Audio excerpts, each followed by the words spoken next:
Good morning. कल की class हमारी एसेशन से रिलेटेड थी। कल हमने अंत में एक प्रश्न किया था, वह यह है कि एसेशन में माध्य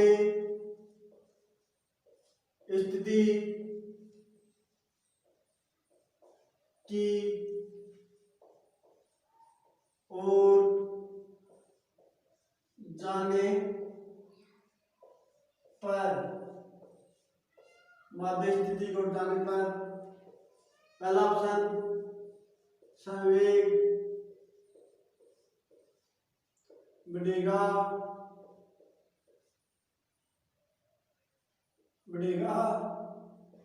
दूसरा ऑप्शन बल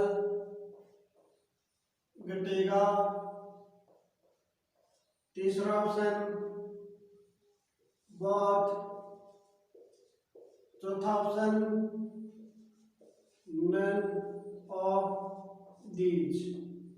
चलो आप इसमें बताओ, इसमें कौन सा ऑप्शन आता है। तो हमने देखा था पिछली कक्षा में, एक एसेशन कर रहे हैं,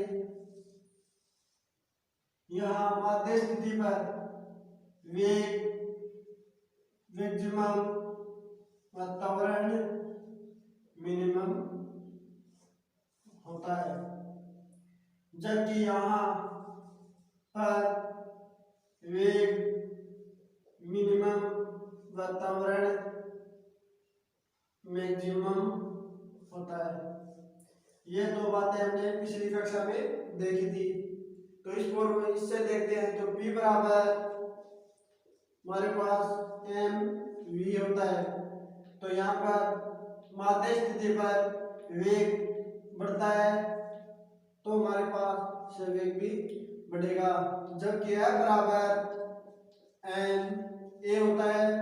तो माध्य स्थिति पर त्वरण घटता है तो बल भी घटेगा। ये ऑप्शन भी सही है, बी ऑप्शन भी सही है। तो हमारे पास बोथ आ जाएगा इसमें।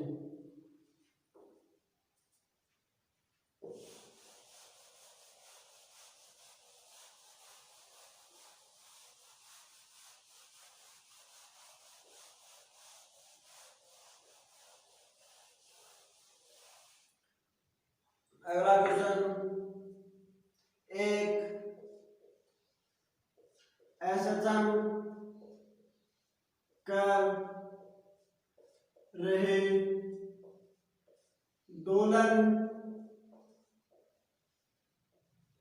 का आयाम r है तथा आवर्तकाल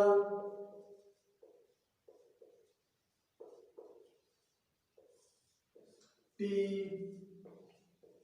है, तो इसे x बराबर r से x बराबर r/2 तक ले जाने में कितना समय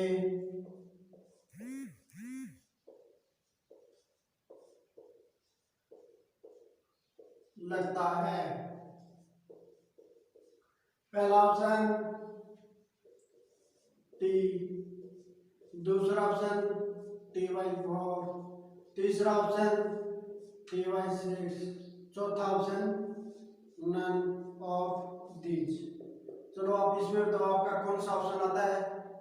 हमने पिछली कक्षा में पढ़ा था कि x बराबर, क्या सत्र में पहला समीकरण हमारे पास यही आता है कि x बराबर a sin ओमेगा t, यह आता है। यह सत्र का पहला समीकरण जहां a आयाम है, ओमेगा t कला है, ओमेगा कोणीय आवृत्ति होती है। तो हमने इस प्रश्न में कहा कि x बराबर r से r/2 तक लेजर की तरह से लगता है, तो हमें यहाँ पर टी का माने पथांतर बुझ रहा है। तो हम देखते हैं कि x बराबर आर व आयाम आर बता दिया गया प्रश्न में ही साइन ओमेगा टी। आर इधर आ जाकर यहाँ पर एक साइन इनवर्स हो जाएगा, साइन इनवर्स एक बराबर ओमेगा टी। साइन ओमेगा एक का मान हमारे पास पाई बाई 2 बराबर, इसको हम ओमेगा को 2 पाई बटे टी, इसको T1 मान लेते हैं। तो यहाँ पाई से पाई कैंसिल हो जाएगा, टी बराबर टी बटे 4 बराबर T1 होगा। इसी समीकरण में हम x बराबर r बाई 2 रखते हैं, x बराबर r by 2 r sine omega T, इसको T2 मान लेते हैं। तो हम यहाँ पर रखने पर हमारे पास r से r कैंसिल हो जाएगा, साइन को इधर लाने पर साइन इनवर्स 1/2, ओमेगा को हम 2 पाई बटे टी T2 हो जाएगा। साइन इनवर्स 1/2 हमारे पास पाई बाई 6 का मान आता है, पाई बाई 6 2 पाई बटे T2, ये यहाँ से कैंसिल हो जाएगा। तो हमारे पास T बटे 12 बराबर T2 प्राप्त हो गया। तो हमें पथांतर काटना है, इसमें T2 माइनस T1 ये हमें निकालना है।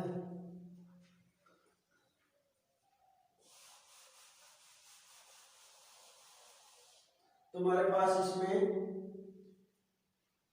T बटे 12 माइनस T बटे, यहाँ पर हमारे पास क्या आया था, पाई बाई 2 आया था, जिससे हमारे पास इसका मान प्राप्त हो गया था कि पाई बाई 4 ये प्राप्त हो गया था। इसमें हमें डेल्टा टी निकालना है।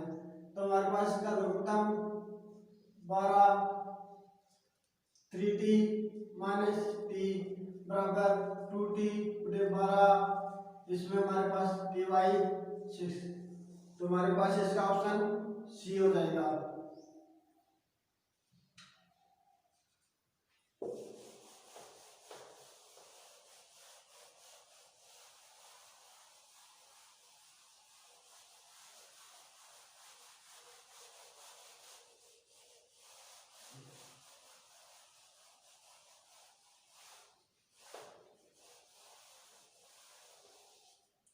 अगला क्वेश्चन, माध्य स्थिति की ओर एसएचएम में माध्य स्थिति पर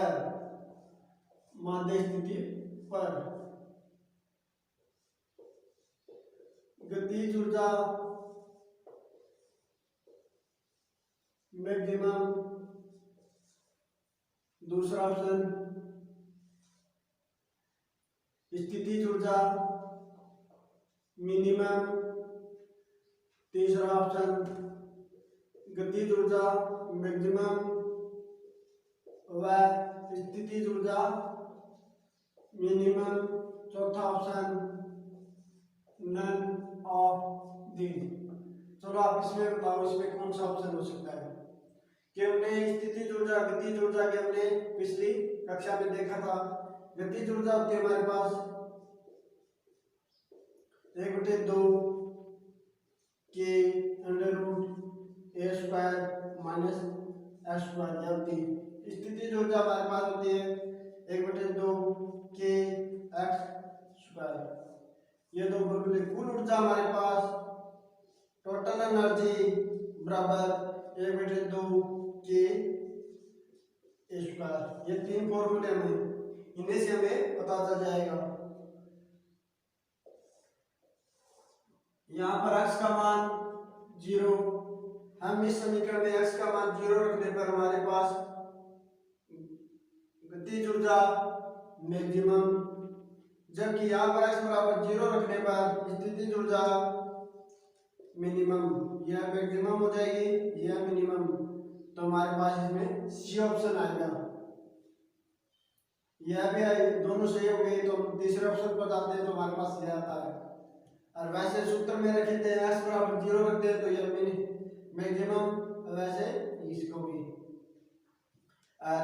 आपको इस प्रकार से समझ में आए तो आप स्थितिज ऊर्जा को 1/2 mv², इससे देखते हैं तो हमें पता है कि माध्य स्थिति पर वेग मैक्सिमम होता है, तो यह मैक्सिमम होगा। तो हमारे पास काइनेटिक एनर्जी मैक्सिमम होगी, जबकि U यहाँ पर 1/2, यहाँ पर हम इससे देख सकते mgh/t। जैसे जैसे हाइट की ओर जाते हैं, इससे तुलना करते हैं तो हमारे पास हाइट धीरे धीरे बढ़ती जाती है। यहाँ पर यह मैक्सिमम होगी, जबकि इधर और नीचे की तरफ आने पर माध्य स्थिति को आते हैं तो हाइट धीरे धीरे घटती जाती है, तो हमारे पास यह है मिनिमम आती है। हम इससे देख सकते हैं यह मैक्सिमम तो यह मिनिमम होगी, कन्फर्म ही है। अगला क्वेश्चन,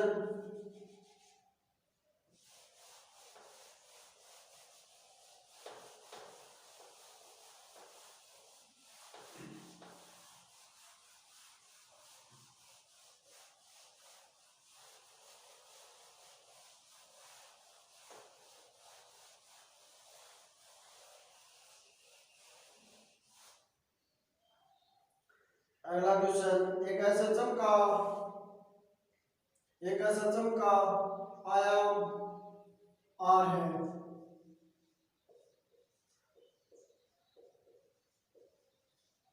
का आयाम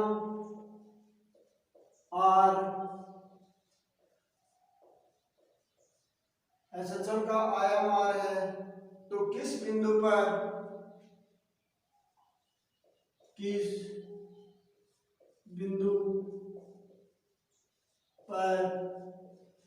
गतिज ऊर्जा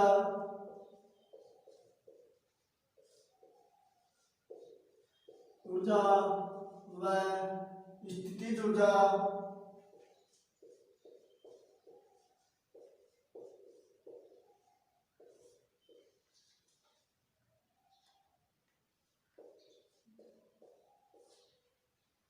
अधिक, स्थितिज और गतिज ऊर्जा बराबर होगी। चलो बराबर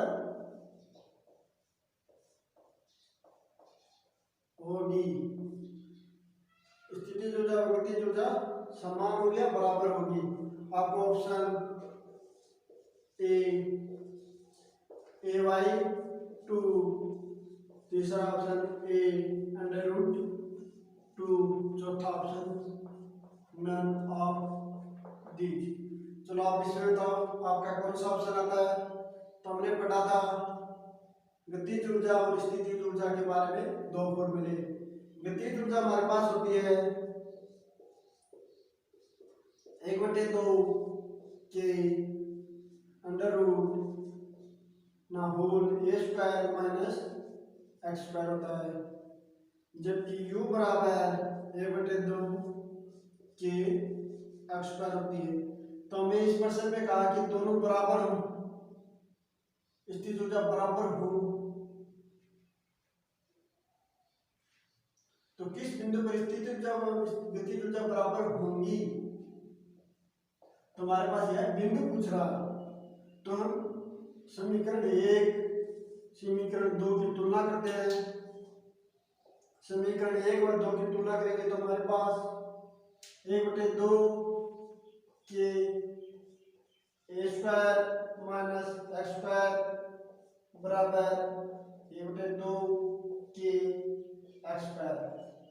के से के कैंसिल, 1/2 से कैंसिल हो जाएगा। हमारे पास ए स्क्वायर माइनस एक्स स्क्वायर बराबर एक्स स्क्वायर हो जाएगा। ए स्क्वायर बराबर 2x, ये इसको हम बटे में ले जाते हैं तो हमारे पास x का मान a अंडर रूट 2, हमारे पास इसका मान यह प्राप्त हो जाता तो हमारे पास इसमें सी ऑप्शन हो जाएगा।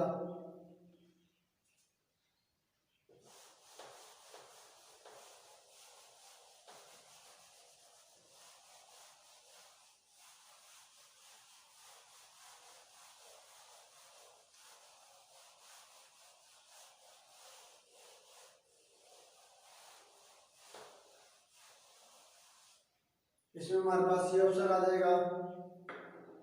एसएचएम में अगला क्वेश्चन,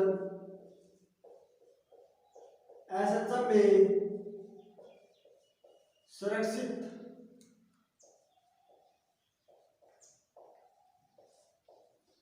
रहती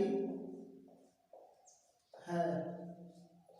पहला यहाँ पर लिख देता हूं। पहला ऑप्शन गतिज ऊर्जा,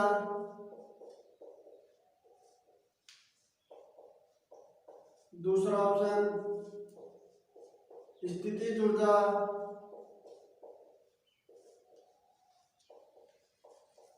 तीसरा ऑप्शन कुल ऊर्जा, चौथा ऑप्शन नन ऑफ दीज। चलो आप इसे तो आपका कौन सा ऑप्शन आता है।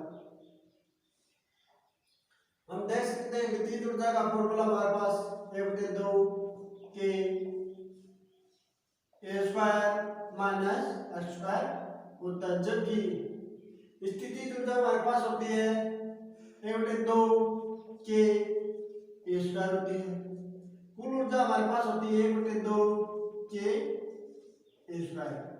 तो हमें पता है कि यह भी एक्स पर निर्भर करती है, यह भी एक्स पर निर्भर करती है, यह किसी पे कुल ऊर्जा किसी भी फैक्टर पर निर्भर नहीं करती है।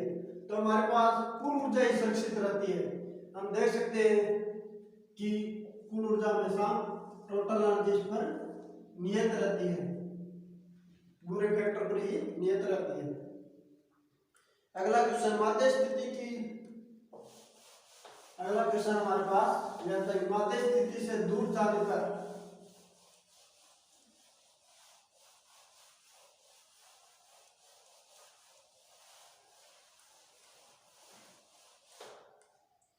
माध्य स्थिति से दूर जाने पर गतिज ऊर्जा बढ़ती है, स्थितिज ऊर्जा बढ़ती है। हमने यह कर भी लिया है। के का मान आपको पता भी होगा, के बराबर m ओमेगा स्क्वायर। यहाँ पर बल से गतिज ऊर्जा की तुलना करते हैं तो भी हमारे पास आ जाता है। अगला क्वेश्चन, किसी निकाय द्वारा किए गए कार्य का मान, किसी निकाय द्वारा किए गए कार्य का मान बराबर होता है किसी निकाय द्वारा किया गया कार्य का मान बराबर होता है। पहला ऑप्शन गतिज ऊर्जा, दूसरा ऑप्शन स्थितिज ऊर्जा, तीसरा ऑप्शन यांत्रिक ऊर्जा,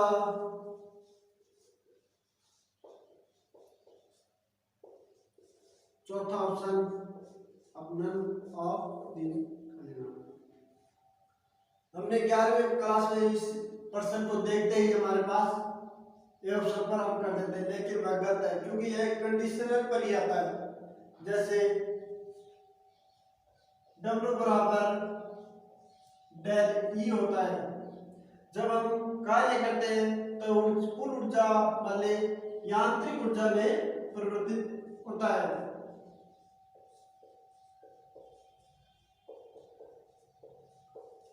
इसमें यांत्रिक ऊर्जा में परिवर्तन कर देते हैं।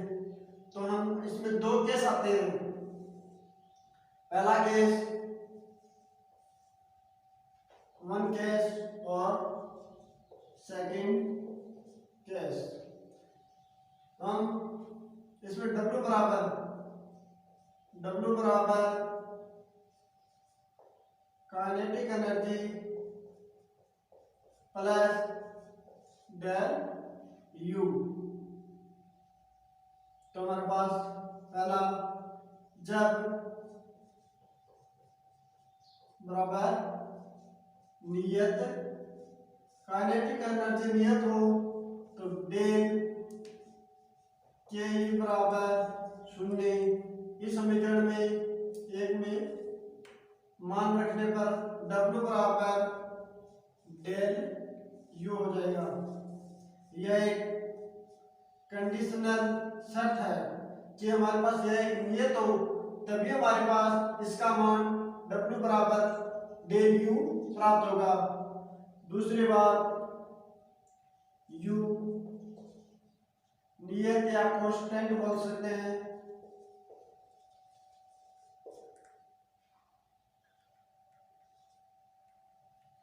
तो हमारे पास डेल U बराबर 0, W बराबर डेल के ई। हम 11वीं क्लास में इसी सूत्र से हम इसमें ऑप्शन कर देंगे, लेकिन यह गलत है क्योंकि किया गया कार्य यांत्रिक ऊर्जा में परिवर्तन के बराबर ही होगा। इसलिए हमारे पास सी ऑप्शन तीसरा ऑप्शन प्राप्त होता है।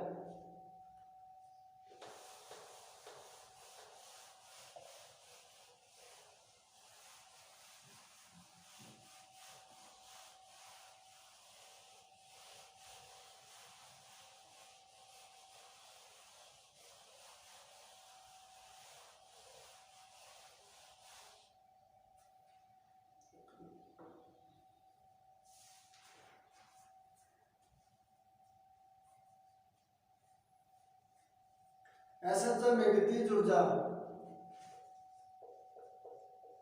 अगला क्वेश्चन एसएचएम में गतिज ऊर्जा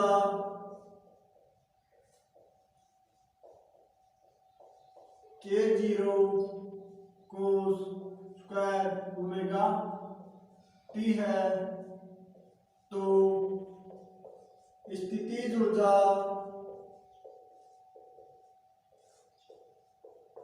होगी पहला ऑप्शन K0, तीसरा ऑप्शन 2, चौथा ऑप्शन नन ऑफ दीज। इसमें देखो आपका कौन सा ऑप्शन आता है कि हमने पढ़ा है कि गतिज ऊर्जा हमारे पास इसमें बता दी गई है कि Ke बराबर K0 cos square omega T है। तो स्थितिज ऊर्जा क्या होगी? हमारे पास गतिज ऊर्जा का फॉर्मूला यह होता है कि 1/2 के a square cos square omega t बराबर K0 cos square omega T. यहाँ पर हम गतिज ऊर्जा का फॉर्मूला रखते हैं तो हमारे पास cos से cos कैंसिल हो जाएगा। हमारे पास 1/2 के ए स्क्वायर का मान हमारे पास K0 प्राप्त होगा। इससे हम स्थितिज ऊर्जा देखते हैं तो हमारे पास U बराबर 1/2 के a square minus sine square omega t होती है।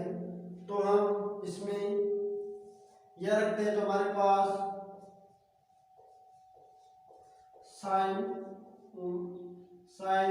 Square omega T.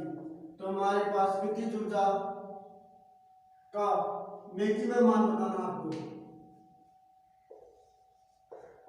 अधिकतम मान होगा। आपको इसमें तो आप देख सकते हैं इसका मान ये है, मैक्सिमम होगा, इसमें